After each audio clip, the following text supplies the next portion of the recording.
the 5th of June, 2023, a little over a month ago, David GRUSCH came forward and said some absolutely astonishing things that didn't just move the UFO disclosure movement forward, it kicked it hard up the rear and we all went flying. Now, in many ways, the world feels exactly the same. There's yet to be a front page headline confirming the existence of a non-human intelligence. President Biden has done absolutely nothing, nor has he indicated that he thinks this is a serious issue. So, have we all overreacted? Will this be just another UFO testimony that fades into obscurity? Were all the insiders who talked of 2023 being a big year for UFO disclosure wrong? No, no, and no. When you put together everything that has happened in the last few weeks and what is coming up before July is through, well, we can say with absolute confidence that the summer of UFO disclosure has only just begun.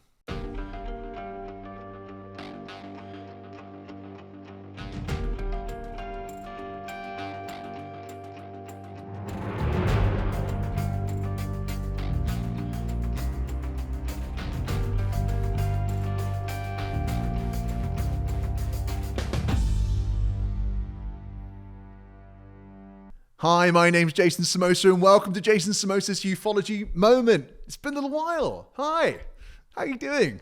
How are you getting on? I'm pretty well, thanks for asking. How about you? Not too bad. Cheers. You know, I've been so distracted researching and scripting a new series of videos that I've been working on that I kind of lost touch with the dialogue and the entire discussion of what's been going on in terms of UFO disclosure. And it was only the other day that I managed to catch up and I realized there is an absolute tsunami of legislation, revelations, and progress that is just honestly so astonishing. I had to take a moment to try and summarize everything that's been going on and put it into a neat little package for you and for me as well. The truth is that David GRUSCH's testimony did not just die on impact. It didn't just turn to dust in the wind. Instead, it has sent shockwaves through the community and has triggered even more action, even more witnesses, even more legislation, and even more journalists. It's no longer just Ross Coulthart, Leslie Keane, Ralph Blumenthal. No, this month we saw investigative journalist Michael Shellenberger come forward saying that his inside sources have confirmed what David GRUSCH is saying. Say what you want about Michael Shellenberger, that is interesting. And most importantly, the people who have had a chance to review GRUSCH's evidence have decided that it's worth pursuing. Just the other day, new UAP hearings were announced. Here's Congressman Tim Burchett. We had initially heard that the hearing involving the whistleblower would happen later this month. Is that still planned? Is that going to be scheduled officially? I'm not going to say who's going to be at the hearing. We're going to firm that up, and I'll let the committee announce that. But I will say that it'll happen before the end of this month. Before the end of this month. And you all have been great. You broke before the end of July. Yes, sir. That is our plan. That was Congressman Tim Burchett just 5 days ago saying that hearings are now scheduled for the end of July. That's this month. Amazing. Well, within the last few days, Matt Laszlo from Ask a Poll got a confirmation from Burchett that the date is now confirmed to be the 26th of July. That's next Wednesday. If you think about it, that's 50 days from the release of the debrief article to these public hearings. And fascinatingly, it's actually 76 years to the day since the National Security Act was put in place by President Truman. That's the same act that created the United States Air Force, the CIA, and the absurd secrecy architecture that has led us to where we are today on this topic. Thank you to the Redditor XCOMNoob15 for that fascinating little tidbit. So, get it into your diary. It's next Wednesday. The hearings, not the creation of the National Security State apparatus. Well, you do whatever you want. You know, I'm not your dad. I don't think I am. Maybe ask your dad. See what your dad says. Have a chat with your dad about what exactly you should put into your diary. You might be wondering who will be at the hearing. Your dad. And actually, there's a very good reason why we're not being told that just yet. Here's Burchett once again. I know you don't want to give away much. Can you give us just a little hint of what to expect with the hearings? I mean, do you have multiple people lined up at this point? Yeah, I mean, it's going to be, I would hope, a half a dozen people. We're going to have some people that I would hope from the scientific community. We're going to hopefully have some pilots. We're going to have some whistleblowers, some others. But, you know, as soon as I announce it, the Pentagon puts a squeeze on them, which they've they've already started with some of our alleged witnesses. So, according to Tim Burchett, the reason why we can't know who these witnesses are is because there are factions in the Pentagon who are trying to silence them. There are people who are scared, who are well aware that what is happening will expose them. Perhaps some of them have legitimate security concerns, but given the nature of all the stuff that has been coming out over these past couple months, I imagine there is fear about crimes being revealed. This culture of threats is also alleged to be the reason why the Dave GRUSCH story came out in the debrief rather than the New York Times or Politico. You may not know this, but those media outlets actually had the story and were going through the process of verifying the details. And with a story like this, of course, you're going to take some time to work out and to confirm what you can. But whilst this process was going on, GRUSCH's identity was leaked. He began to receive threats, allegedly. And so, Leslie Kean and Ralph Blumenthal rushed to publish in the debrief to try and protect him through public exposure. Basically, what is being claimed is that there are people in the Pentagon, or perhaps it's more accurate to say from deep within the military-industrial complex, who are doing everything they can to stop this stuff from getting out. As you'll see shortly, based on some of the new witness testimony that's come out over the last few weeks, you'll understand why. Anyway, before we get there, luckily for us, Burchett does share some very high-level details. He's told us that he hopes there'll be some people from the scientific community, pilots, whistleblowers, and others who attend next week's hearing. And it's also worth mentioning that not all the witnesses who have come forward are going to end up testifying. The House Oversight Committee is vetting witnesses by doing background checks, and some people haven't passed. Now, that might sound worrying, right? Like, what's the quality of these witnesses? But at least we know there is a high standard in place. So the people who end up on the stand in the hearings next week are going to be legit based on that standard. But you know what's wild? Pretty astonishing hearings already happened just days after David GRUSCH came forward. Say what you want about Stephen Greer, and personally, I have a lot of issues with the guy.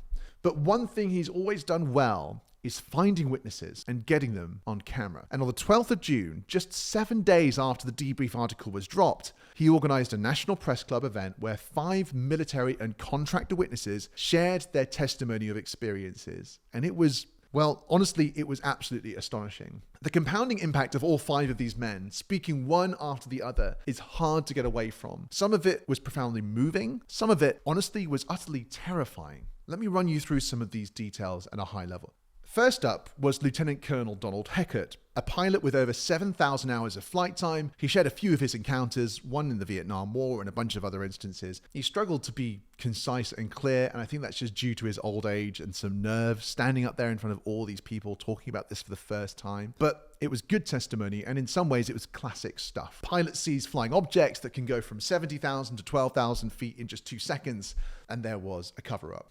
And then there was Stephen Digner Jr., a former member of the US Army. Whilst Digner was stationed out in the Mojave Desert, he saw 2 craft hovering stationary with a bunch of other officers too. About a week later, he and his wife were driving out on a road in the desert where he claims that he saw a black diamond craft come down and hover stationary in front of them. It bathed them in an overwhelming light. His wife, he says, was frozen in place. He claims that he received telepathic communication from the ship, saying that she was okay and that he wasn't supposed to see this. He touched the craft and he said it felt almost alive. Next thing, he woke up inside of a much larger craft in a bright room on a table with his wife next to him still frozen, his car being examined, and saw through the window that they were still in the desert. The most striking thing about all of this is all the people he saw in that craft were human beings. But from here, the testimonies take a more dramatic turn. Next was Michael Herrera, a former member of the US Marine Corps, who served in the most decorated segment of the entire Marine Corps.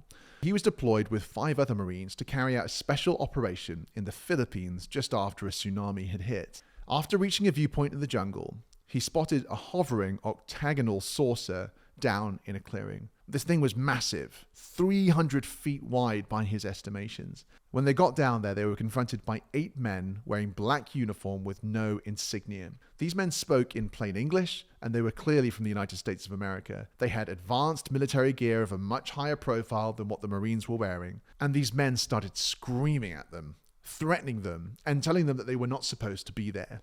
The Marines, totally unsure of what was going on or who these men were held at gunpoint. The saucer was eventually loaded up with goods. Herrera suggested that this stuff looked like it might have been a part of a narcotics or a human trafficking operation. And then the saucer rose up and shot off in an instant, like a bullet. The men were marched back through the jungle at gunpoint, not allowed to look backwards, and were threatened with their lives. Later, when they made it back to their ship, their phones were stolen, And eventually Herrera was called to meet with an unknown Air Force staff member who told him that he couldn't say anything or he could be killed, that he has absolutely no authority to speak about any of this, not even with someone as high-ranking as a general or an admiral, not with anybody. And he was forced to sign an NDA. Next up was the story of DC Long, a former US Army paratrooper. This one was an emotional listen. I don't think anyone can watch this without welling up whilst they listen to this man speak.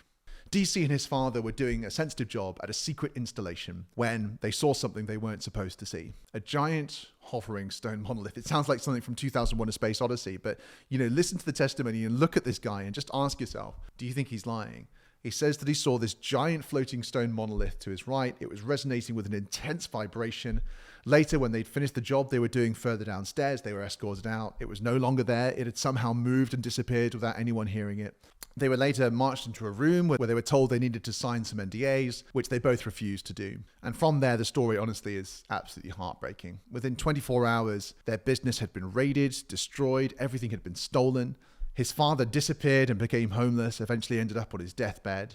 And DC had an assassination attempt made on his life during a training exercise. Again, there's no way to prove that that was an assassination attempt, but when you listen to the story, he shares details. And he later had these people come to his house and basically threaten him, saying, if you say anything, we're watching you.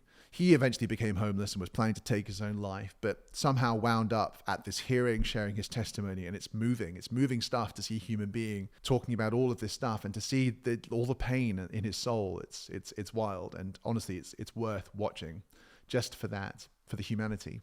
Finally, there was Eric Hecker, a Raytheon contractor who was stationed at the South Pole, where he was overseeing components of the South Pole station. Hecker claims that he discovered that this installation had a secret secondary function that enables faster-than-light communications and the ability to detect advanced aerospace platforms, i.e. UFOs and things in the sky that outperform all of our current inventory. He also claims that he's got documentation to prove this, and he has submitted that documentation to Arrow and the House Intelligence Committees. What's most terrifying about Hecker's testimony is that he claims that when this device was powered up down at the South Pole, that's exactly the moment that the Christchurch, New Zealand earthquakes happened. So a lot to go through there. I've kind of rushed through it, but honestly, it's so worth watching. All of these are available on Stephen Greer's YouTube channel, which I've linked in the description. Also, Sean Ryan has just done some deep dive interviews with a few of these men. And honestly, it's just emotional to watch these people talking. And it's shocking, even for a seasoned ufologist like myself and for many of you as well. So definitely take a moment to watch it. All of that being said, there is one thing about all of this that stands out and makes it completely distinct from the stuff that's come before it. Where David Grush's emphasis was all about non-human craft, non-human intelligence. Non-human, we're definitely not alone. Call it spacecraft if you will. Non-human intelligence, potentially extraterrestrial. Exotic origin, we're not alone. All of this testimony was thoroughly terrestrial. Yes, there was anti-gravity, there was cloaking technology, there was hypersonic velocity, but there was not a single mention anywhere of a non-human actor. Nowhere in these presentations. It's really significant that you've got 5 military insiders coming forward, and they're not saying, I met the Venusians, or, it was these people or these beings or this sort of person that I didn't recognize. They were saying, no, this is all human beings who are responsible for this stuff, and in some cases who are manning these craft. With all the dialogue that's come through since 2017 about advanced craft flying in the skies, we've all been moving towards this conclusion that we're not alone. But actually, if these witnesses are telling the truth, then what we're getting here is evidence of an extremely advanced black budget program that may be responsible for a large portion of documented UFO cases. It's not the first time I've heard this kind of theory or conclusion. I'm sure it's not the first time that you've heard it either. But honestly, it's the first time in a while that I've heard new testimonies coming forward attesting to this kind of theory and this kind of perspective. Just something worth bearing in mind. I thought that was really fascinating. Now, the last thing to mention is the obvious thing, which is just that all of this new testimony just adds weight to what's already going on. We've had David Grusch come forward and say all of these things. At the hearings next week, we're going to have 3, 4, maybe 5 other people speaking alongside him, speaking in public on the record as vetted witnesses. Then you've got these 5 people who've also come forward. This is just a lot of new witnesses, a lot of people coming out of the shadows, and a lot of people speaking. And when you've got so many people who are doing this, who are willing to go on the record and say what they're saying, whether what they're saying is true, or potentially in some circumstances, some of them could be lying. Whatever happens, if other people have had these experiences, they're also going to start coming forwards. Now, again, none of this proves anything. These are all witnesses. But the point I'm making is not that this is the answer that we're looking for, but rather that the more people who come forward and say things, it illuminates and inflates this question. And that question is an age-old one. And in fact, you know who answered it best? Winston Churchill. On the 28th of July, 1952, he wrote to his Secretary of State for Air in a memo saying, "What does all this stuff about flying saucers amount to?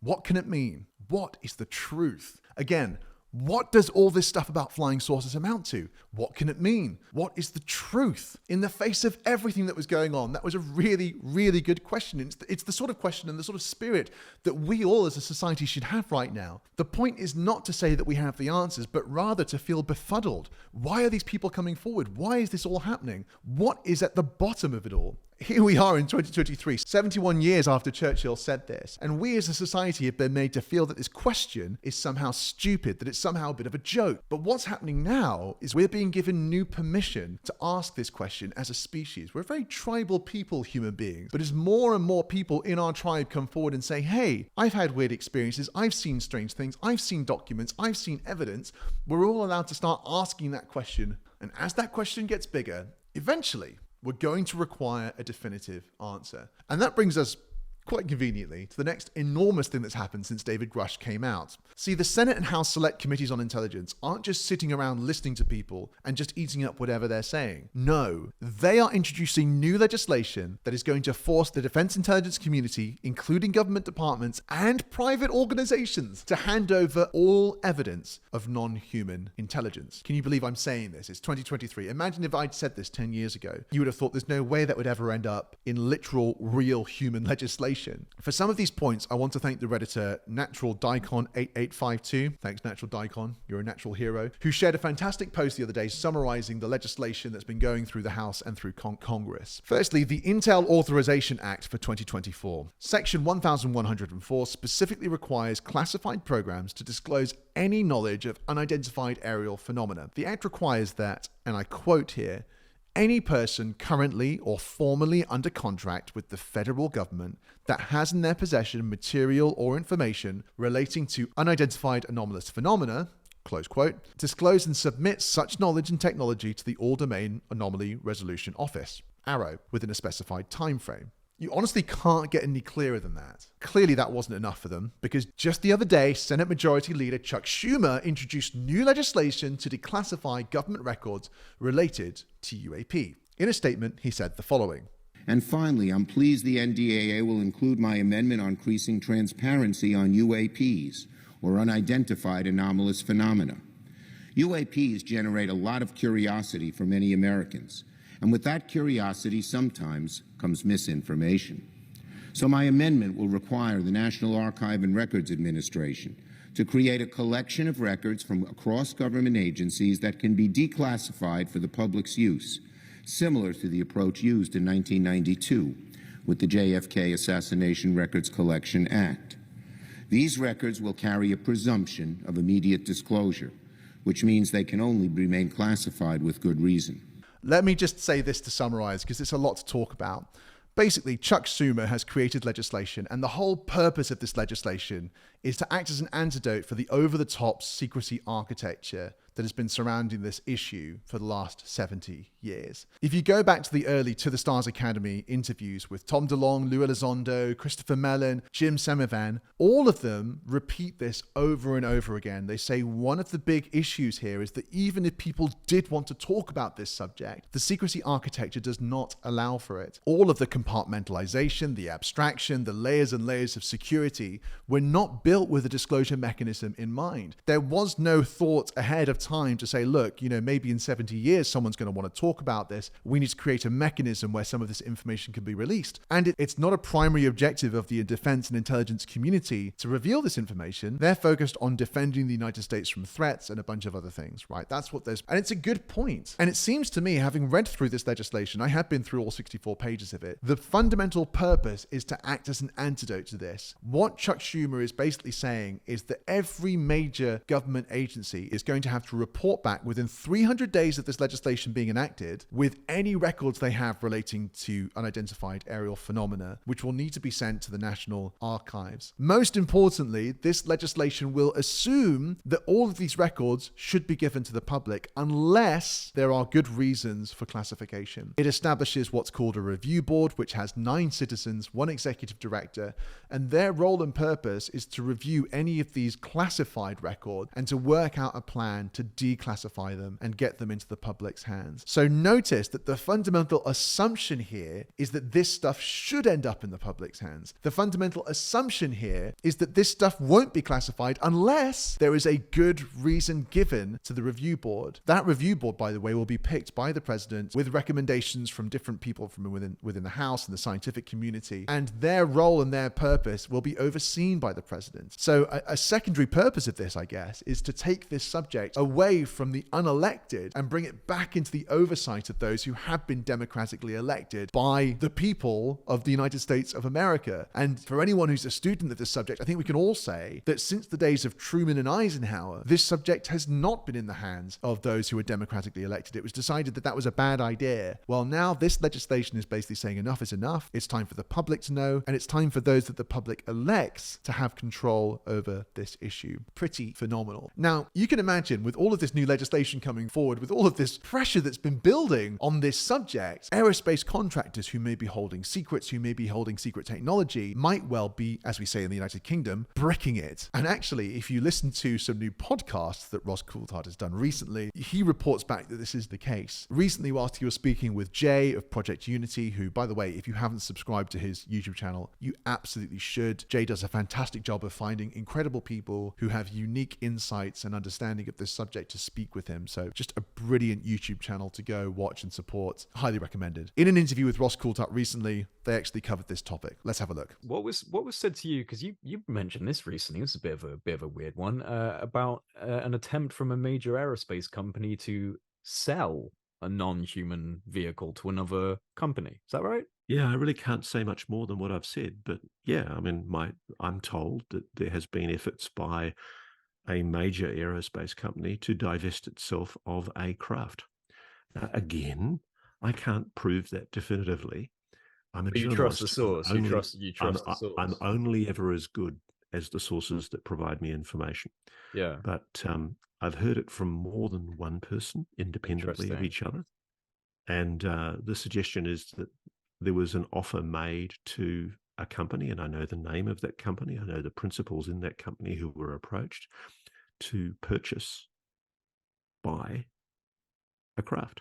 If it's true that private aerospace have actually been holding these craft and they have actually been doing this work, then there's already a massive ethical question there about whether that aerospace company should have been given this technology, because there's an enormous competitive advantage piece here. As David GRUSCH says in his testimony, one of the things that outraged him was that these people were being given this technology to reverse engineer and then to sell platforms back to the government, which he felt was incredibly unethical. And I think that definitely would be true. But also, if there have been crimes committed utilizing this technology, and need I refer you back to the testimonies we heard earlier during Stephen Greer's press conference. When you add all of that up, of course, if they had this technology, I think they would be very scared of the sorts of consequences they might be facing. And so we should be expecting that they'll be trying to find ways to avoid scrutiny and to avoid damage to their publicly traded businesses. But here's the thing.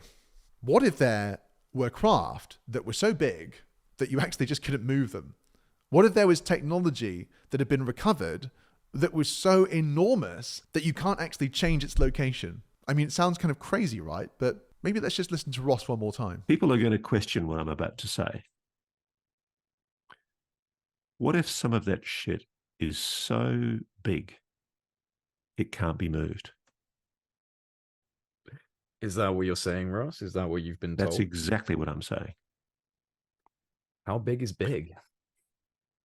Big. So big, they built a building over it in a country outside of the United States of America. I know that sounds preposterous, and I know, oh my God, you can just hear them now, the bleating debunkers. Let's see this investigated. Let's just see what happens. Let's test these allegations before the Congress.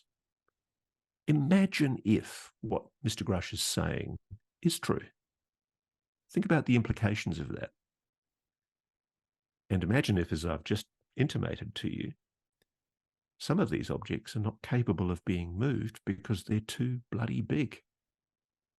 No, seriously though, Ross, that's nuts. So you were told by someone, a trusted source, I imagine, that multiple. Let me just tell you this: I know exactly where it is. Ooh. That's wild. You know, again, there's no way for us to verify that, but Ross Coulthart is in touch with quite a few people, clearly. And if he claims he knows exactly where it is, then I wouldn't be surprised if that's been shared with the relevant people in Congress and in the Senate who are investigating this issue. So we'll just have to wait and see on that one. But pretty astonishing stuff. So lots of things for aerospace contractors to be concerned about, or for whoever's been involved in covering things up and hiding things. But just in case it wasn't enough that all these witnesses were coming forward, just in case it wasn't enough that all of this testimony is being shared, just in case it wasn't enough that we now have multiple pieces of legislations and hearings scheduled, Anonymous, the hacktivist group, have also decided that they're now going to get involved too. The other day, they made an announcement via social media saying that they were now setting up a project to aid the UAP disclosure movement. Let's have a look at this clip. Greetings, humanity. We are Anonymous.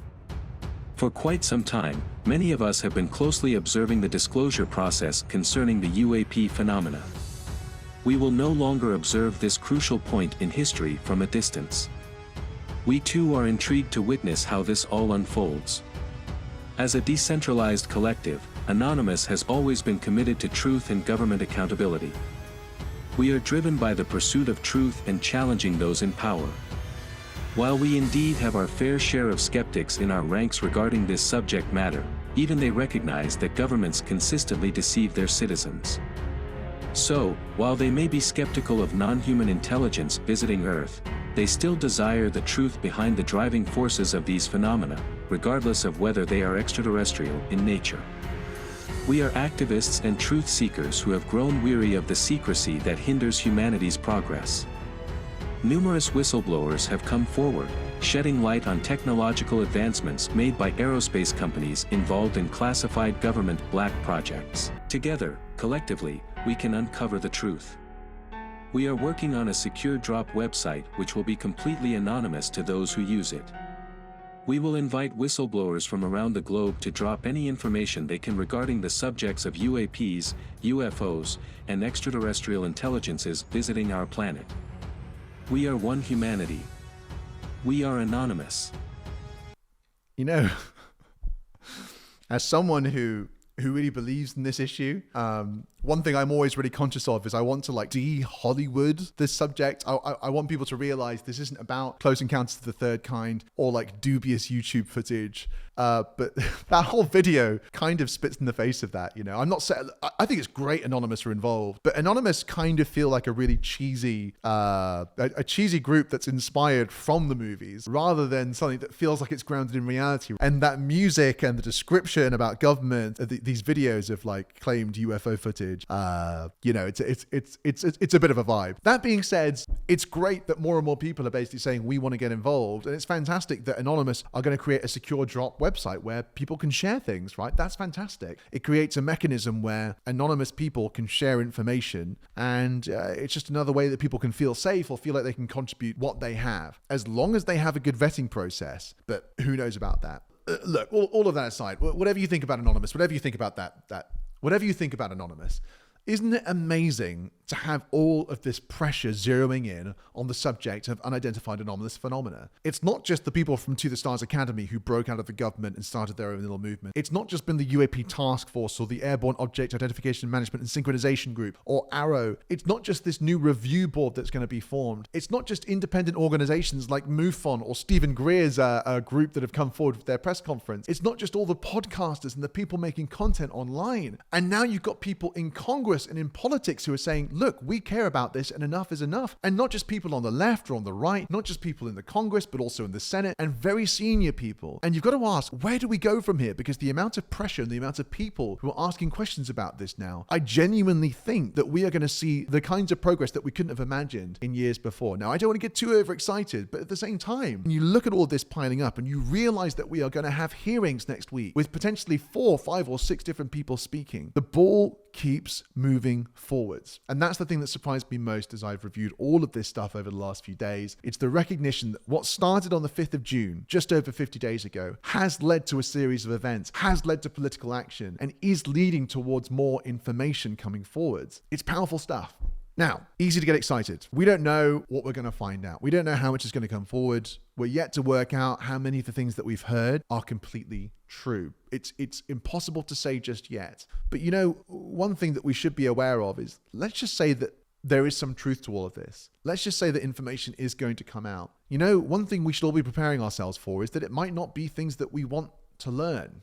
Maybe one of the motivations for why we weren't told a lot of this stuff is because it's just terrifying. Maybe some of this will be an ontological shock. A lot of the time when we think about extraterrestrials or non-human intelligences, we tend to assume that one day we'll discover them or they'll discover us, and it'll be a bit like having a new neighbor, like someone who lives across the street from us, someone friendly that we can get on with, have conversations with. They can have us over for dinner, we can have them over for dinner, we can exchange ideas and learn from each other. That's the way we tend to think about it. But what if the truth is that they don't see us that way? That there is a non-human intelligence that has been here and is in our skies, right? Let's just assume that that's true.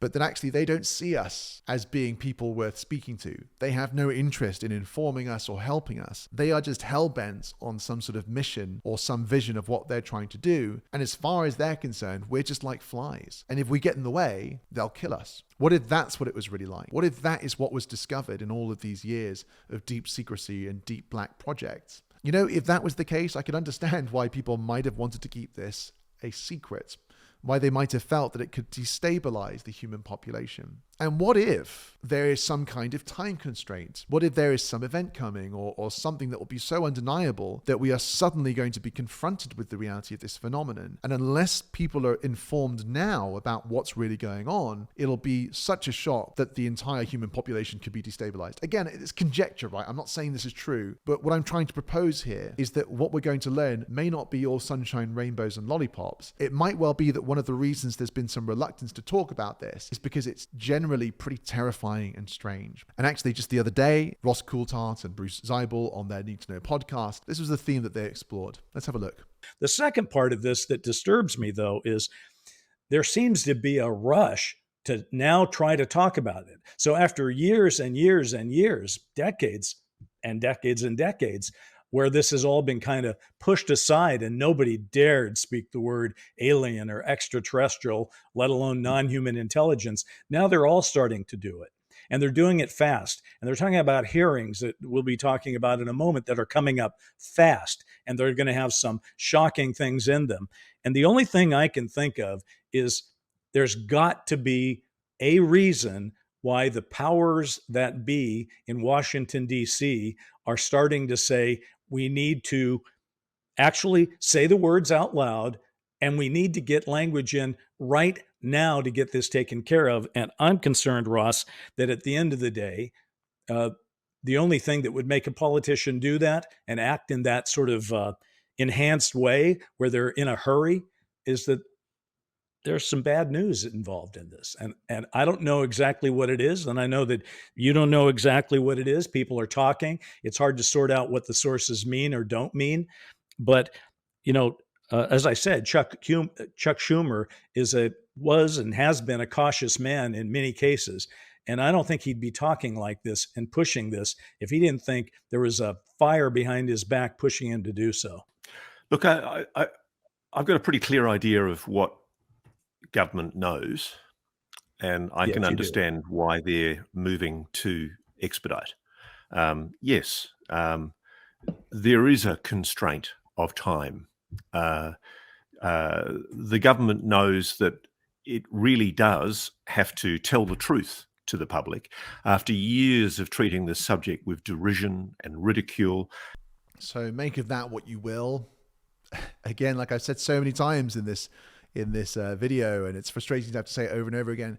We just don't know. But this is a theme that you can pick up. Lou Elizondo has said some things quite similar, sort of cryptically in some interviews on the theories of everything with Kurt Jai-Mungal. He said these sorts of things a few times. And Tom DeLonge said similar things in some of his early interviews. There's this sense of something not good on the horizon that we're going to have to confront. Who knows what that means? I can't tell you, but we're just going to have to see what happens next week in these hearings, regardless of that somber message there and some concerns about what we might learn. I'm genuinely excited to see this conversation come forwards because you know what? And I'm sure many of you are like this too if you're interested in this subject. I just care about the truth. I want to understand the nature of the world and reality. I want to understand my place and our place in the universe. And you know what? I just want the world to change because it's a pretty dark place these days. If looking up to the skies might be scary, if looking up to the skies might introduce us to some pretty disturbing things, at least we're getting closer to the truth and understanding a little bit more about who we are. Now, maybe after all of this, you might still be here feeling incredibly skeptical, feeling incredibly unsure about whether you can take this all seriously. Do you know what? I respect that. And people like you keep me in check because sometimes I do have a tendency to get a little bit carried away. But here's a really interesting little clip from Marco Rubio, just as we finish off our time together today. Marco's been asked about this whole UFO phenomenon, and he makes a really good point about these witnesses who are coming forward. Have a look. There have been a lot of articles lately about UFOs. I know this question is a little out there. Is there any truth to any of this? Well, we don't know. All I've said is we have people that have very high clearances, both today and in the past, who did really important work for our government or continue to do important work for the government, who have come forward with some claims about the U.S. having in the past recovered exotic materials and then reverse engineered those materials to make advances in our own defenses and technologies.